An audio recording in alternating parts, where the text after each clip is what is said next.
I never thought I would find myself in a situation like this. My name is Jake, and I had what I believed was a happy marriage with my wife, Sarah. We were together for nearly 7 years, and I thought we were a solid couple, the kind that could survive anything until it all crumbled down. Lately, something felt off. It was subtle at first, just a change in her demeanor. Sarah, who used to be chatty and engaging, became more distant, often lost in her phone. Every time I asked about her day, she'd brush me off with vague responses, and I started to feel like a stranger in my own home. I remember one particular night when we were supposed to have dinner together. She said she was working late again. It was the third time that week. I tried to be understanding, offering her support for her job in marketing. But deep down, I couldn't shake off this gnawing feeling. I brushed it off as my imagination running wild, a product of insecurity.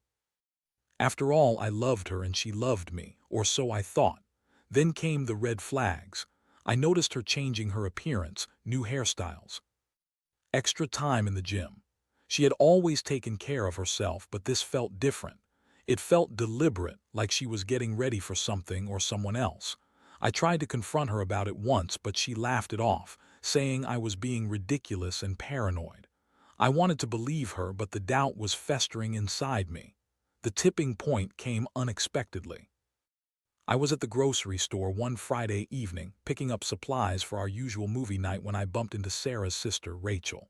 We exchanged small talk, and after a moment Rachel's face shifted from casual to serious. She leaned in and whispered, "Jake, I need to tell you something. It's about Sarah." My heart dropped. I felt a chill run down my spine. Rachel's words hit me like a punch to the gut.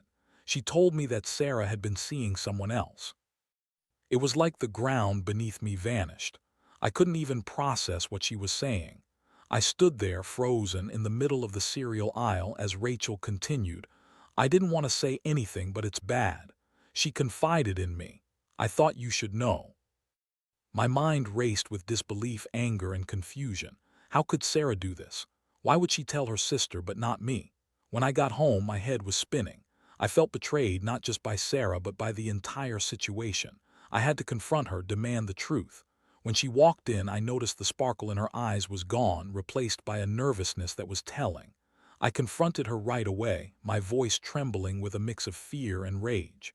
"Are you cheating on me?" I blurted out, my heart racing. Her reaction was not what I expected. Instead of shock, she laughed.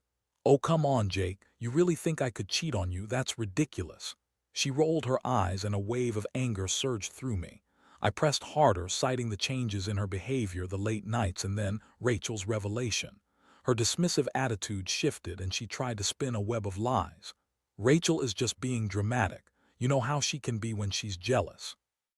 I'm just busy with work and it's stressing me out." I could see the desperation in her eyes, a mix of panic and defiance. I wanted to believe her, but I couldn't shake off the evidence swirling in my mind. The confrontation spiraled into a messy argument. Words were exchanged that I never thought I would say, things like betrayal, trust, and love. I told her how deeply hurt I was, and she countered by blaming me for not being more attentive, for pushing her away. It felt like she was trying to deflect the blame onto me while I was reeling from her betrayal. I eventually walked away from that fight, my mind racing. I felt shattered, my heart heavy with pain. The woman I loved, the woman I had committed my life to, was lying to me. I was lost in a whirlwind of emotions, anger, sadness, disbelief. I had never felt so alone. That night I lay awake, staring at the ceiling, replaying every moment of our life together, looking for signs I had missed. I felt like a fool. I loved her, and now I didn't know who I was supposed to be anymore. All I could think about was what I would do next. The thought of revenge crossed my mind, but I had to figure out how I felt first and what I wanted. As dawn broke, I realized I had a choice to make.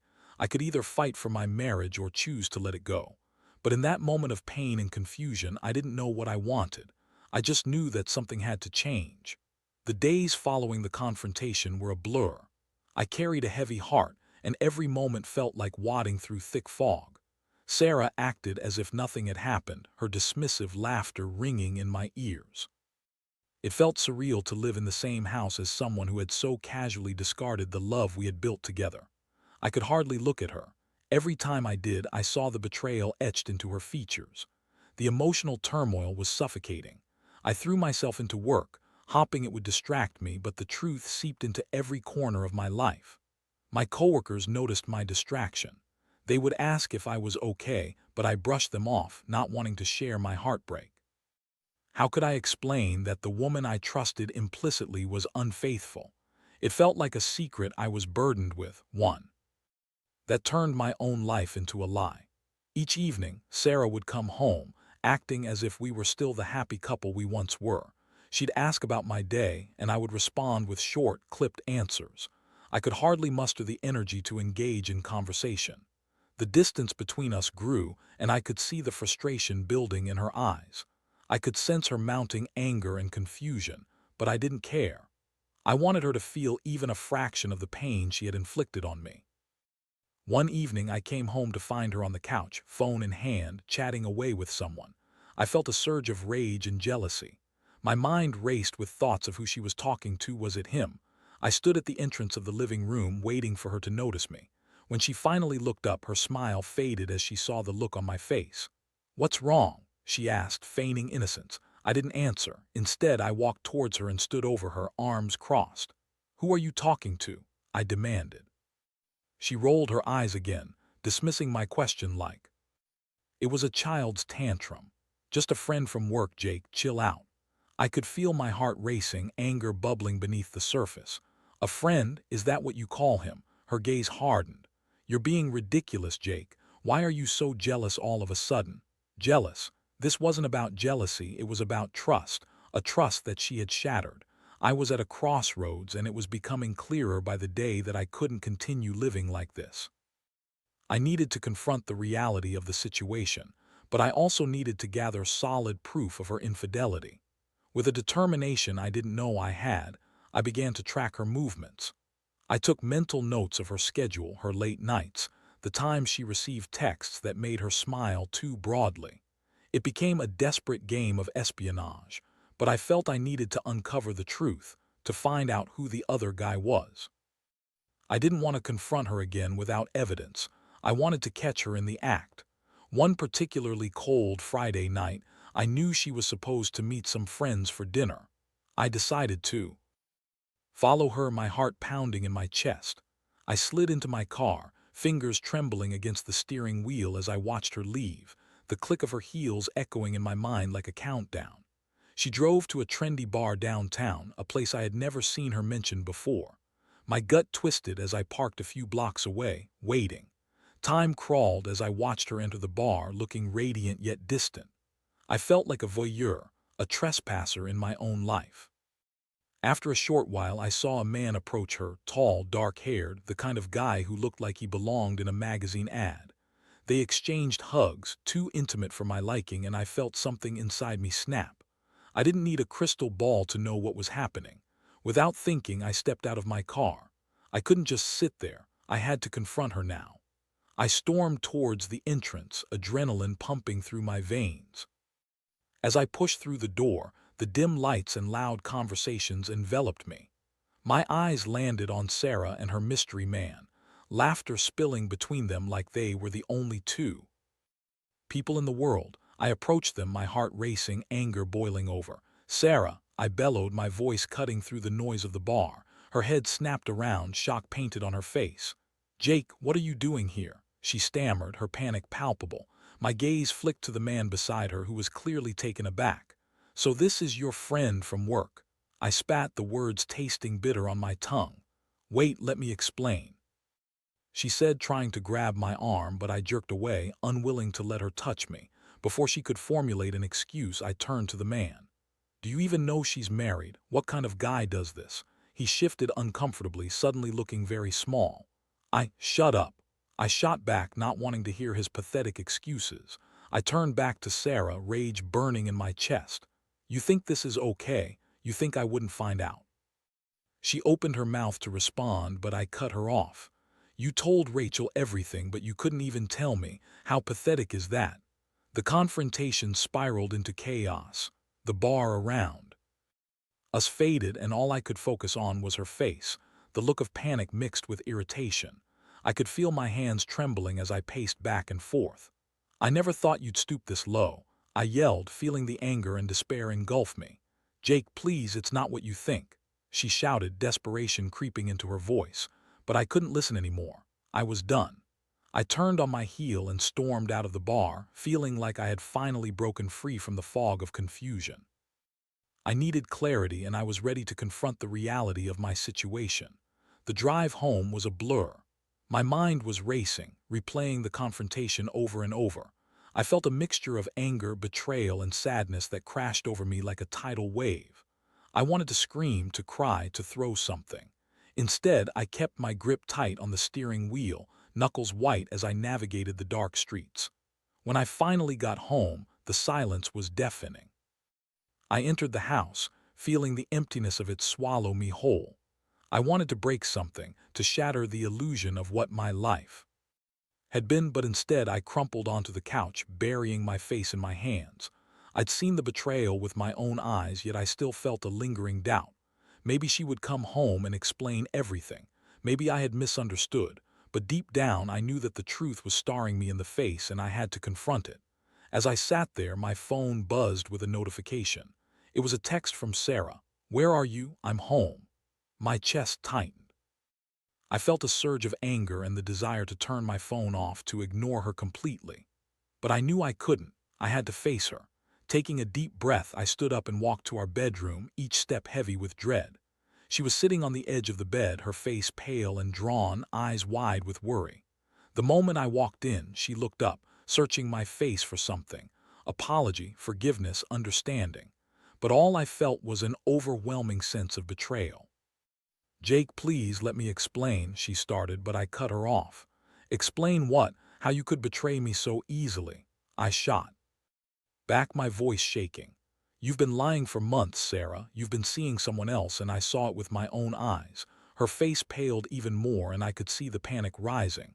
I didn't mean for you to find out like this," she stammered, her voice rising in pitch. "Then how did you think I was going to find out? You thought I'd just sit back and let you lie to me forever?" I snapped, packing the room. "You told Rachel everything, but you couldn't even be honest with me. You think I deserve this?" "Jake, please, you don't understand," she begged, tears forming in her eyes. "It's complicated. I was going to tell you, I swear. I just complicated." I interjected, the word dripping with sarcasm. "What could possibly be complicated about cheating on your husband?" I could see her struggling to compose herself, but I was too far gone. I had envisioned this moment, her remorse, her regret. Instead, all I felt was anger boiling over. "Tell me who he is," I demanded, stepping closer. "I want to know who has taken my wife from me." "His name is Mark," she admitted, her voice barely above a whisper.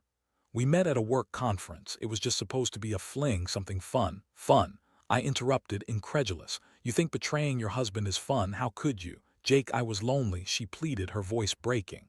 "You were so focused on work you didn't even notice me. I felt invisible, and he made me feel special again. I never wanted to hurt you." "By lying and sneaking around," I shot back. "You think that makes it better? You think that's an excuse?" I was scared. I didn't know how to tell you, she cried, tears streaming down her cheeks. The sight of her tears should have softened my heart, but all I felt was resentment. "You were scared. You should have thought about that before you decided to cheat on me." We stood there in a tense silence, her sobs echoing in the room. I felt like I was standing in a nightmare I couldn't wake up from. "What do you want from me?" I finally asked, my voice more subdued. "I want us to work through this. I love you, Jake. I made a terrible mistake. I'll do anything to fix it." Her voice was desperate, and a part of me wanted to believe her, but I couldn't shake the feeling of betrayal. Love? How could she love me and still do this? The emotional roller coaster was exhausting, and I needed to clear my head. "I can't do this right now," I said, turning away from her. "I need space. I need time to think." "Jake, please don't walk away from us," she cried, but I couldn't listen. I stepped out of the bedroom and into the living room, where I sank onto the couch once again, burying my face in my hands. The weight of the situation crashed down on me. I thought of all the times I had defended her to friends, the plans we had made for our future, the love we had built. It felt like everything was unraveling right before my eyes. I couldn't shake the feeling of betrayal. The memories of our wedding day haunted me. The vows we had exchanged no longer felt sacred but tainted. I spent the night in turmoil, my mind racing with thoughts of revenge. The idea of turning the tables crossed my mind, but was that really who I wanted to be? I didn't want to become someone who sought revenge. I wanted to be better than that. As dawn broke, a sense of clarity washed over me. I had to decide what my next steps would be. I couldn't keep living in this limbo, caught between love and betrayal. I needed to confront the reality of my situation, not just for Sarah, but for myself. Following days were a blur of raw emotions. I felt like I was in a state of shock, caught between the urge to fight for my marriage and the painful reality of what Sarah had done. I went to work, but everything felt muted. My coworkers noticed my lack of enthusiasm, my short responses, and the way I would zone out during conversations. There was no escaping the truth, and it weighed heavily on my chest. I couldn't bring myself to talk to Sarah again, not yet. The silence between us was deafening. She would attempt to reach out, sending texts filled with apologies and pleas for us to talk, but I ignored them. I needed time to process everything, to think without her voice in my ear trying to convince me to forgive her. One late evening, I found myself at a nearby bar, nursing a drink and attempting to drown my thoughts. I watched as people laughed and mingled, oblivious to the turmoil brewing inside me. I felt lost, alone, and angry. I was tired of feeling like a victim in my own life. That's when a thought struck me. Why should I let Sarah have all the control? She had made her choice, and I was left to pick up the pieces. That night I decided it was time to take back my power. I pulled out my phone and messaged Rachel. I needed someone to talk to, someone who understood what I was going through. I didn't want to unload my burdens onto friends who didn't know what was happening, but Rachel, being Sarah's sister, was privy to the truth. A few minutes later, my phone buzzed with her reply. "Meet me at our usual spot." I felt a mix of relief and apprehension. I headed to the small cafe where Rachel and I had often grabbed coffee and talked about life. When I arrived, Rachel was already there, her expression serious as she spotted me. "Hey," she said softly, motioning for me to sit down. "Hey," I replied, forcing a smile though it didn't reach my eyes. I could feel the weight of the situation settling back onto my shoulders. "Jake, I'm so sorry about everything," she said, her voice sincere. "I didn't want to be the one to tell you, but I knew you needed to know." I nodded, feeling the anger bubbling up again. "I just don't understand how she could do this. We had something real, or so I thought." Rachel leaned in closer, her eyes filled with concern. "She's not the person you thought she was right now, Jake. She's in a bad place, and I don't know what's going through her head." "No," I interrupted, shaking my head. "This isn't just some phase. She made a choice to cheat, and now I have to figure out what to do with that. I don't know if I can forgive her." Rachel looked pained. "I get it. But you need to think about what you want to. Do you really want to throw away everything you've built because of this?" Her question hung in the air. Did I? The truth was, I was torn. I loved Sarah, but I didn't know if I could look past the betrayal. I felt like a stranger in my own marriage, and it scared me. "I just want to feel like myself again," I admitted, my voice barely above a whisper. "Right now, I feel broken." Rachel reached across the table, placing a hand over mine. "You're not broken. You're still you, and you have a right to be angry. You have a right to feel whatever you're feeling." I nodded, grateful for her support. "I just don't know what to do. Part of me wants to confront her again, make her feel my pain, but another part of me wants to walk away." "Maybe you need to do both," she suggested thoughtfully. "You need to express how you feel, but that doesn't necessarily mean you have to fight for the marriage. You have to be honest with yourself first." Rachel's words struck a chord. I realized that I had been so focused on the betrayal that I had neglected my own feelings. I was angry, hurt, and confused, but I hadn't allowed myself to truly process everything. "I think I need to confront her again," I said finally, a sense of determination building within me. "I need to let her know how her actions have affected me, how they've shattered my trust." Rachel nodded. "Just be honest. You deserve to speak your truth." That night, I returned home with a newfound resolve. I found Sarah in the living room, her expression flickering between hope and anxiety as I entered. She had been waiting for me, but I wasn't ready to soften the blow. "Sarah, we need to talk," I said firmly, my heart pounding. "Okay," she replied, her voice trembling slightly. "I know you're upset. I'm so sorry for everything. I didn't mean for it to happen. You didn't mean for it to happen, I repeated incredulously. You didn't think about the consequences. You didn't think about how this would hurt me. Her face fell and I could see the weight of guilt pressing down on her. I know I messed up, but I love you, Jake. I want to fix this. I don't know if I can just forget what you did, I said, my tone serious. You told Rachel everything, but you couldn't tell me. You lied to my face while you were seeing someone else. Do you understand how that feels? Tears streamed down her cheeks as she nodded. Yes, I do, and I'm so sorry. I wish I could take it back. Wishing won't change anything, I replied, my voice firm. You need to understand the impact of your actions. I do. I realize that now, she cried. I've been so selfish. I let my loneliness cloud my judgment. I never wanted to hurt you. It doesn't take a genius to figure out that cheating is wrong, Sarah. I raised my voice, the frustration bubbling to the surface. You could have talked to me. You could have come to me with your feelings. Instead, you chose to betray me. We stood there, the air thick with tension as Sarah's sobs filled the silence. I felt a mix of anger and sorrow, but I knew I had to push through. I needed her to understand the magnitude of her betrayal. I don't know where we go from here, I finally admitted, my heart aching. But I can't keep pretending everything is okay when it's not. I need time to think. Of course, she whispered, her voice hoarse. I'll give you all the time you need. I just want you to know that I love you and I'm willing to do whatever it takes to make this right. As I walked away, I felt a flicker of hope amidst the pain. I didn't know what the future held for us, but I was no longer the victim of this situation. I was taking control of my narrative. I still had a long road ahead, but at least I was finally ready to face it head on. The following days after that confrontation felt like I was living in a limbo. I had spoken my truth to Sarah, but the weight of her betrayal still lingered heavily on my heart. I was walking a tightrope between heartbreak and hope, and I didn't know which way I would fall.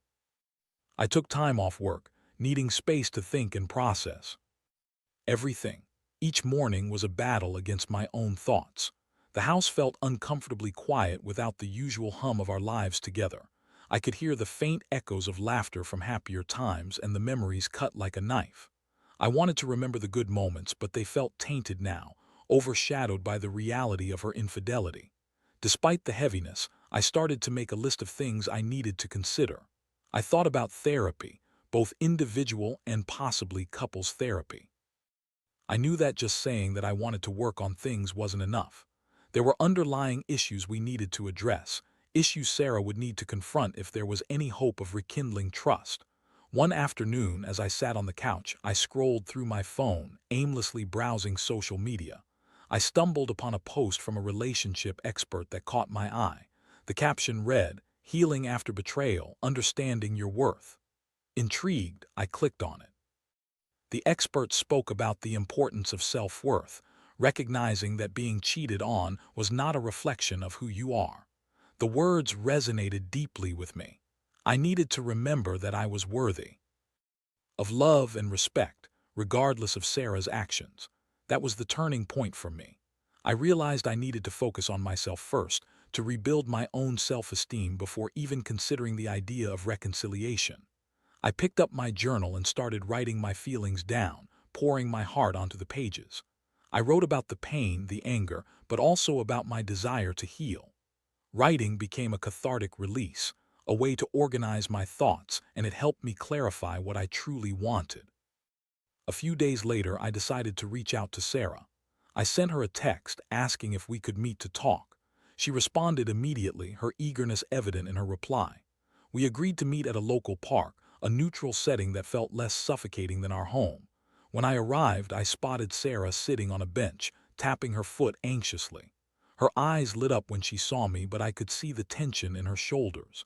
As I approached, I felt a mix of apprehension and determination. "Hey," I said, sitting down next to her. "Hey," she replied, taking a deep breath. "I'm so glad you reached out." I nodded, unsure where to begin. "I've been doing a lot of thinking," I started slowly. "About us, about everything." "Me too," she said, her eyes searching my face. "I know I messed up. I need you to know how deeply sorry I am. I never wanted to hurt you." "Sarah, I appreciate your apology," I said, trying to keep my tone neutral. "But there are a lot of things we need to address if we're going to even think about moving forward." Absolutely, she agreed. Whatever it takes, I'm willing to do it. I want to go to couples therapy. I want to work on this together. The suggestion surprised me. I knew she had a lot of work to do to regain my trust, but the willingness to enter therapy indicated she was serious about addressing her actions. I think that's a good idea, I replied cautiously. But we both need to be committed to it. It can't just be me putting in the effort. I promise I will, she said, her voice steady. I want to understand why I did this and how I can fix it. I want to be better for us. I took a deep breath, weighing my options. While the thought of reconciliation was daunting, I realized that I was willing to give her a chance, but on my terms. I needed to protect myself, and if we were going to rebuild what we had, it would require transparency and honesty from both of us. I think we should set some ground rules, I said firmly. We need to establish boundaries. I need to know that you are truly committed to this and that you understand the gravity of your actions. Of course, she replied earnestly. Whatever you need, I just want to rebuild what we had. As we continued our conversation, I could see a glimpse of the Sarah I had fallen in love with. Beneath the hurt and mistakes, there was a genuine desire to make amends. We talked about therapy, the importance of communication, and how we could begin to rebuild trust.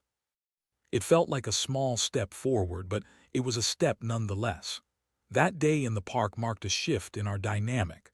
We weren't out of the woods yet, but I could feel the foundation of understanding being laid. I knew it would take time and effort, but I was ready to navigate this complex road ahead. As I walked away from the park, I felt a sense of cautious hope. I wasn't sure where our journey would lead, but I understood that healing would take time, and for the first time in days, I felt empowered to take control of my own narrative. I still had scars from this betrayal, but I was determined not to let them define who I was. Moving forward, I would take it one day at a time, focusing on healing, communication, and my own self-worth. I knew that regardless of the outcome, I would emerge stronger from this experience. And that realization was the first step towards reclaiming my life. The next few weeks felt like a roller coaster ride of emotions. Sarah and I began attending therapy sessions together, which was both daunting and enlightening. The first few sessions were filled with tension, as we both had so much to unpack. We learned to communicate our feelings openly, something that had been sorely lacking in our relationship. I often found myself battling feelings of anger and hurt, but I was determined to express them in a constructive way. Sarah, too, was confronted with her own fears and insecurities. Through our therapist's guidance, we started to peel back the layers of our relationship, examining the cracks that had allowed her infidelity to flourish. One session, in particular, stood out to me. During a discussion about our emotional disconnect, Sarah revealed that she had felt neglected in our marriage. I recognized that while my focus had often been on work, I hadn't fully understood how it affected her. I thought I was doing the right thing by providing for us, I admitted, my voice trembling. But I see now that I was pushing you away instead. Tears rolled down her cheeks and she reached for my hand. I should have communicated that better, she said. I was lonely, and instead of coming to you, I went to someone else. I know that's no excuse, but I want you to know that I'm committed to changing. It was a painful admission, but it felt like a breakthrough. I realized that healing wouldn't just require apologies, it would require both of us to take ownership of our actions and the roles we had played in the deterioration of our marriage. As our sessions continued, I began to see changes in Sarah. She became more attentive, not just to me but also to herself. She started focusing on her own emotional health, engaging in activities that brought her joy and working on her self-esteem. I could see the guilt and regret weigh heavy on her, but she was determined to make things right. However, just as we were starting to find our footing, I received a text that rattled me. Rachel reached out saying she wanted to meet. My heart raced. I wondered what she could possibly have to say. I agreed to meet her at the cafe we often visited. When I arrived, Rachel looked concerned. "Jake," she said, her voice barely above a whisper. "I've been thinking a lot about everything. I didn't want to be involved in your relationship, but I feel responsible for what happened." "Rachel, it's not your fault," I reassured her. "You were just trying to look out for me." I know, but I also feel like I should have intervened sooner. She continued, her expression earnest. I know how much you loved Sarah and I can see how hard you're trying to work things out, but you need to be careful. What do you mean? I asked, feeling a sense of unease. I just don't want you to get hurt again. If she slips up or if you find out there's more to this than what she's letting on, I want you to be prepared. You deserve to protect your heart, Jake, she said softly. Her words hit me hard and I appreciated her concern. I nodded, taking it in. Thank you for caring. I understand what you're saying, but I also want to believe that people can change. I'm hoping Sarah will prove that to me. After Rachel and I parted ways, I returned home feeling conflicted. I wanted to trust Sarah, but doubts lingered like shadows in the corners of my mind. That night, as I lay in bed, I turned to her and said, I love you, but I'm still scared. I understand, she replied, her voice steady. Trust takes time, Jake. I'll do whatever it takes to earn it back. As the months passed, we continued to work on our relationship. The journey wasn't linear. Some days felt like progress, while others felt like we were backtracking. I struggled with the memories of betrayal, and there were times when I found myself questioning if I could truly forgive her. We implemented new rituals, Friday date nights, check-ins about our feelings, and open discussions about our fears. Slowly, the emotional walls we had built began to come down. I started to see glimpses of the partnership we had once shared, and I began to feel hope for the future.